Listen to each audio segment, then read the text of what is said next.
دي شقة مساحتها كام يا أحمد؟ مساحتها كام؟ دي مساحتها قد ايه؟ كام حوالي 185 تقريبا. 185. ندخل كده الصالة اهي، وفي ممر اهو. ده حمام الضيوف وده المطبخ. تمام. دي الصالة. الصالة أولها واسع وآخرها شوية أضيق. هقيس المساحة. يعني مثلا هنا العرض اهو. هنا تقريبا 5 متر إلا 5 سنتي. هنا فيها عرض. تمام. الطول اللي قدام فيه أقل. جزء هنا زي طرقة قدام أو موزع. في شباكين.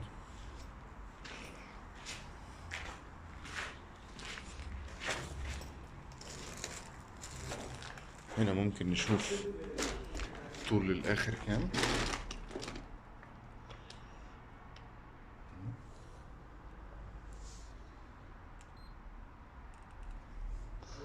تقريبا 10 متر. كان جايب 10 متر. 10 متر إلا 2 سنتي أو كده. تمام.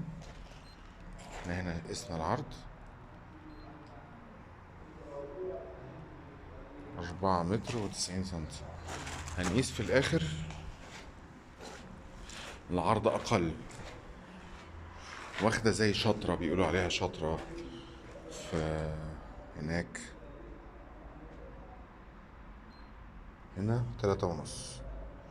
في عمود صغير هنا بيروز شوية. دي البلكونة ظريفة.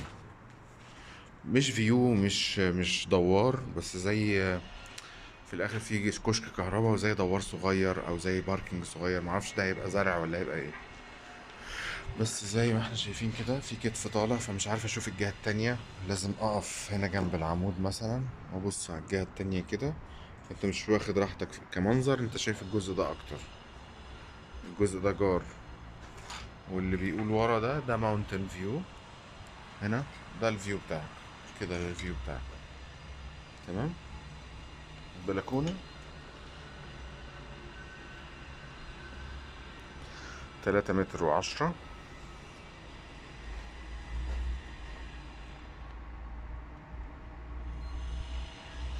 في 2 متر و90. متر و90 عفوا. تمام. نكمل بقى الشقة. ده أحمد اللي بينام للظهر.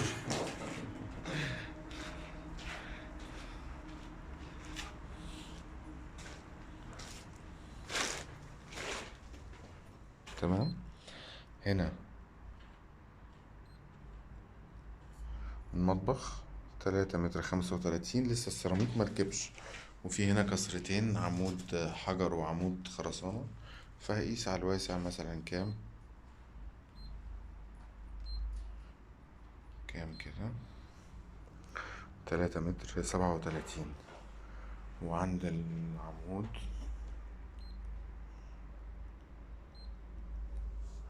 3 متر و10. برضه مساحته حلوة مش وحشة. احنا قسنا الضلع ده تقريبا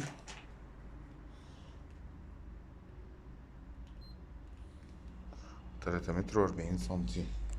وبعد كده ده حمام الضيوف. حمام الضيوف عامل زي كسرة. ممكن هنا البيديه اهو محطوط المبدات بتاعته. وهنا مثلا مغسلة وخلاص. ولو حبيت تعمل شاور كده على جنب ولا على اي حتة، شاور اللي محتاجه ضروري ياخده. فممكن نقيسه مثلا من هنا.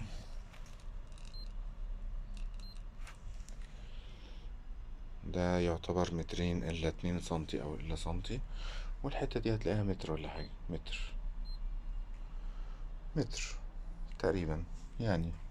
يا دوبك هنا يتحط البيديه، هنا المغسلة، وهنا فواطة ممكن مثلا على الحيطة وخلاص شكرا. تمام. هنا دي غرفة الأولاد مثلا. ربنا يرزقنا بالأولاد. ده كام؟ 3 متر و58 سنتي.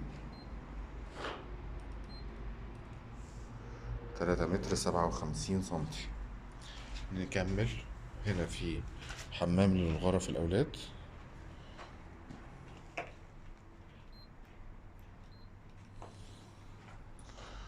هنا 2 متر تقريبا.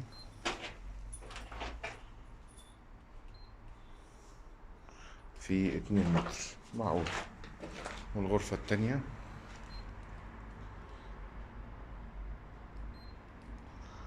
3 متر 56 تقريبا، قد الغرفة اللي قبلها. في 3 متر 56 بالظبط، قد الغرفة اللي فاتت. وهنا دي تقريبا الماستر اهو، في حمام. ودي غرفة المفترض انها اكبر. دي بقى الماستر، يعني 5 متر إلا 17 سنتي. وهنقيسها من هنا 3 متر و80 تقريبا. وفي براحة أنا قسم الضلع ده، قسم الضلع ده لغاية الآخر الغرفة، لكن الجزء ده ما قستوش. هو ده قدام الحمام، بس يعتبر برضو يتحط فيه حاجة، ممكن يتحط فيه دولاب ممكن جنب باب الحمام ده. ده عمق كبير يعتبر.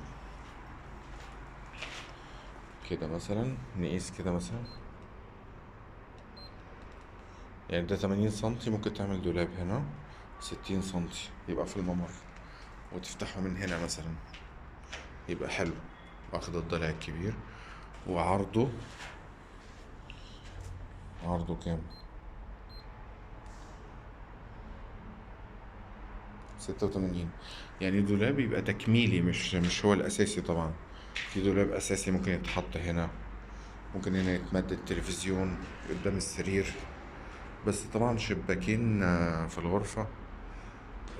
هو بينور وكل حاجة. ممكن يتحط السرير هنا، التلفزيون على كورنر زي ده مثلا.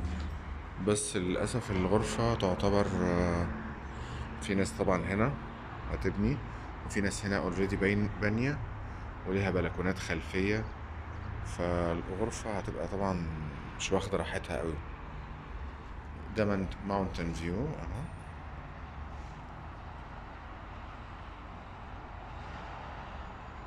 تمام. نرجع بقى نشوف الحمام اللي هو الماستر. يعتبر مثلا من هنا 2 متر و60 أو 67. والعرض بتاعنا كام؟ 2 متر. تمام. كده خدنا مقاسات الشقة اهو. دي غرفة الأولاد، والتانية زيها بالظبط. وده الحمام المشترك. نكمل على طول.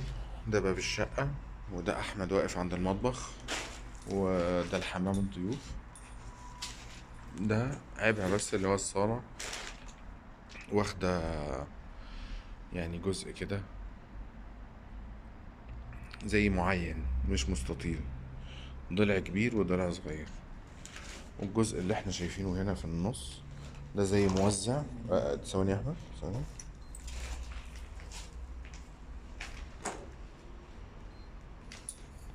ده 2 متر و20. ومن عند الباب، الحيطة عند الباب مثلا هنا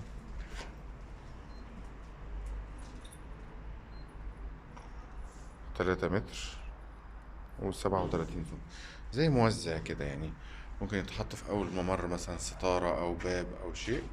وده حمام الضيوف مكشوف. وده المطبخ. وده باب الشقة. نخرج. الدور فيه شقة 2 3.